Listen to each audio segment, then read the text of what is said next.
Live from downtown Detroit, home of WDIV and Click on Detroit, Local 4 News at 5 starts now. The Local 4 defenders tonight crunching the numbers. How many COVID vaccines do our counties have in stock right now? What's happening with them and what's about to happen going forward?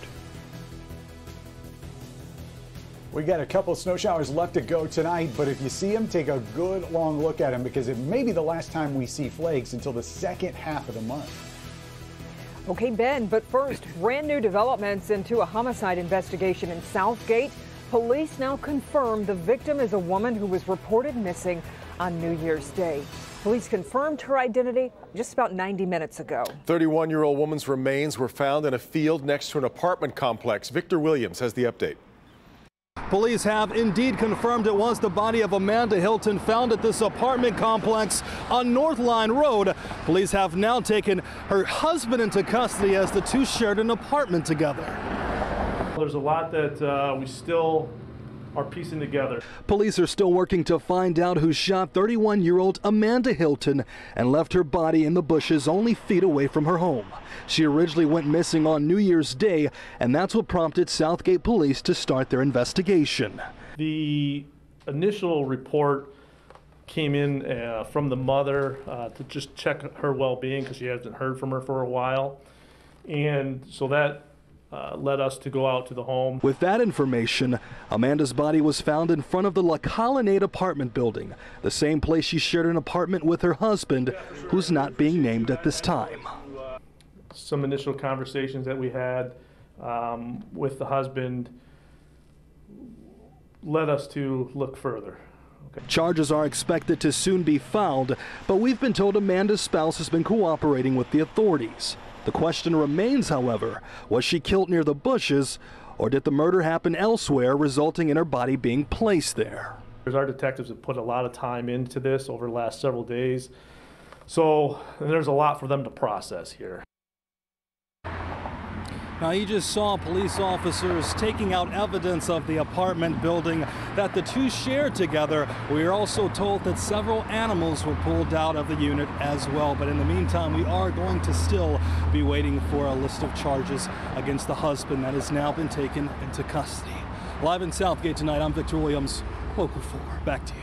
Well, Victor, do we know if anything like this has happened in the area before?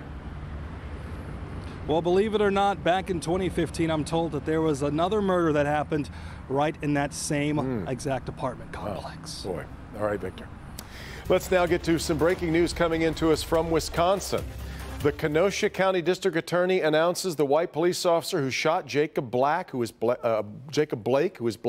is not going to be charged. This shooting happened back in August, you'll recall. The district attorney and police say Blake had a knife in his hand when the shooting happened. It was captured on video. It set off demonstrations in Kenosha where 2 people were killed and hundreds of people were arrested. Blake was left paralyzed by the shooting. All right, now to the coronavirus and today's numbers. The state reports 2,291 new cases in the past 24 hours.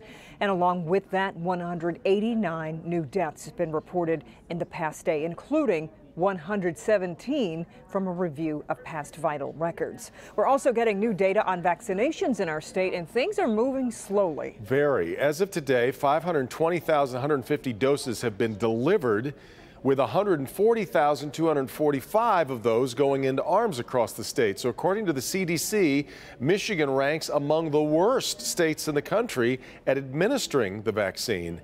Now, with this rollout still in its very early stages, we wanted to see the challenges health departments are dealing with that could be slowing down the process. We want to bring in Defender Sean Lay live tonight with what he's uncovered. And Sean, the target was to get to 20 million Americans vaccinated by the new year. We haven't even come close to that number. Let's keep crunching the numbers. 250,000 doses that were delivered still in freezers here in Michigan right now. Let's talk about vaccines locally. Wayne County, just over 12,000 vaccines administered, more than 18,000 vaccines in Oakland County, 8,800 vaccines administered in Macomb County. Most of those, however, are vaccines coming from the federal government and then the local health departments filling in, vaccinating mainly EMTs. Let's talk about Macomb County. Big county, lots of vaccines. Things are about to ramp up big time there. Macomb County is getting 1,000 doses of COVID vaccine a week. Officials say those doses are not stacking up in a freezer. They're coming in and they are being given out primarily to about 2,000 EMTs around the county. There are doses available and the county is reaching out to nursing home employees and residents to get doses to people there. Remember, 2 doses are needed, but the county is not holding on to that second dose. That question is a very valid question. No, they don't hold it back. So in other words, every time we give a dose, we hold a dose. That's not what's happening. We are given the indication that, when that next phasing comes about, we are going to get the number of doses that are needed to accommodate the folks that have already been given the vaccine. So it's going to be a new dose coming in that we're going to be administering. The headline from Macomb County Executive Mark Hackle: next week, the county will be asking for 10,000 doses a week as counties prepare to move to Phase 1B when the state gives the go-ahead to vaccinate essential workers and then people 75 and older. But counties need more direction from the state to say who is an essential worker. Our bigger concern is the second phase of being more specific on what those, emergency workers are that we're talking about here, essential workers. That's we're looking for a little bit more clear definition with that, and a little bit more, understanding as to how many can we ask for, and are we going to get that delivery? So we want to make sure what we're asking for is what we're getting. Mark Hackle also says, keep in mind, they had to hire people to administer those vaccines, so they put out notices and did get people to sign up, and they have to pay the people to get the vaccines as well. Everything is in place, and everything is going the way they think so. However, they're waiting for more guidance from the state when the next phase kicks in. That'll be essential workers and people over the age of 75. That's why starting next week, Macomb County is going to ask for 10,000 more vaccines a week, and they say they can administer 10,000 every week. Back to you. Sean, I think a question that is coming up among most Americans right now is about how the CDC defines an essential worker. So we looked that up. Sure, CDC and what they're defining as essential worker is right in our wheelhouse. We're talking about grocery store workers, anyone working in manufacturing, police and fire, teachers, people who work in daycare centers. But that's the CDC's definition. Mark Hackle says they want a clear definition from the state on who is essential so they can identify those people, get them in, and get them vaccinated right away. Got it. We will stay on top of that as well. All right, Sean. You can see behind Sean, it is another dreary day in what is the early trend so far for 2021. It really is. No sun again today, Ben. Even a few flakes out there, though. Let's head over to Ben for a look at what we can expect headed into tonight. Hi, Ben.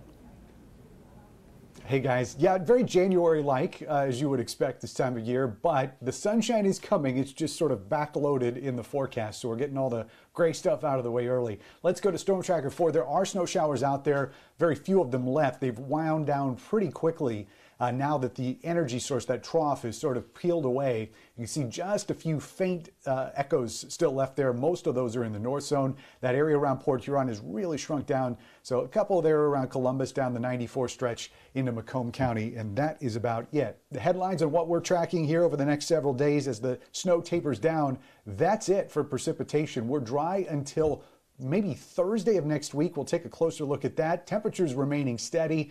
There's not a ton of sunshine, but we can find places where it's going to show up, at least more likely than not. We'll pinpoint that and see if we can get some warmth in here all in just a few minutes, guys.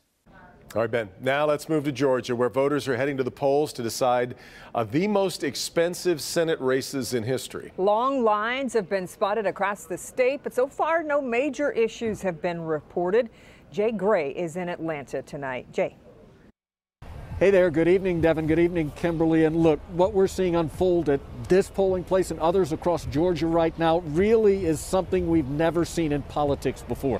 The balance of power in the U.S. Senate in the hands of voters in one state.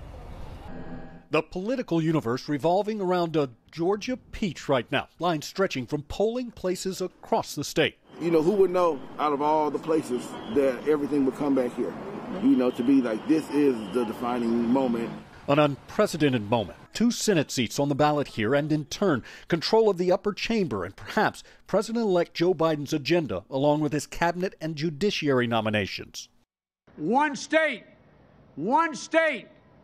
can chart the course, not just for the next 4 years, but for the next generation. Democrats John Ossoff and Reverend Raphael Warnock looking to unseat Republican incumbents David Perdue and Kelly Loeffler. If both Democrats win, there will be a 50-50 split in the Senate, giving Vice President-elect Kamala Harris the tie-breaking vote. If one or both of the Republicans are reelected, the GOP maintains a slim majority.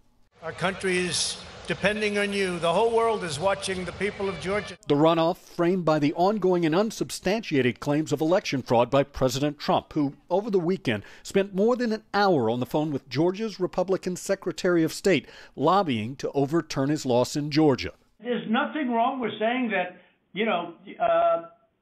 that you've recalculated.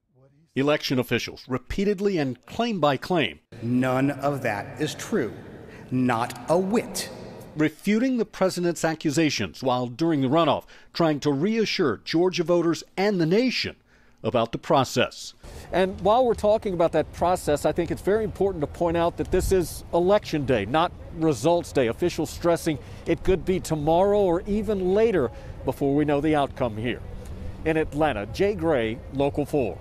Okay, Jay, and we're going to keep an eye on the results all night long on clickondetroit.com, and we'll have an update for you on the news tonight at 11. Top official at the Detroit Zoo is announcing his retirement. Ron Kagan will retire this summer from his role as executive director and CEO of the Detroit Zoological Society. During his 28 years of service, zoo visitation doubled and membership tripled. A search committee has been formed to find his successor. Kagan will remain on board to help prepare the organization for its next leader. We're going to miss him. We've learned over the years doorbell cameras are always watching. New tonight, a camera in Dearborn catches an intentional explosion late at night. We'll have that. Also talk about collateral damage, how the furor over the election led a woman from Petoskey to get thousands of unwanted phone calls and text messages. Hank? Art Van Out, Love's Furniture, moves in, but now Love's getting some hate from customers who say they've had a horrible experience.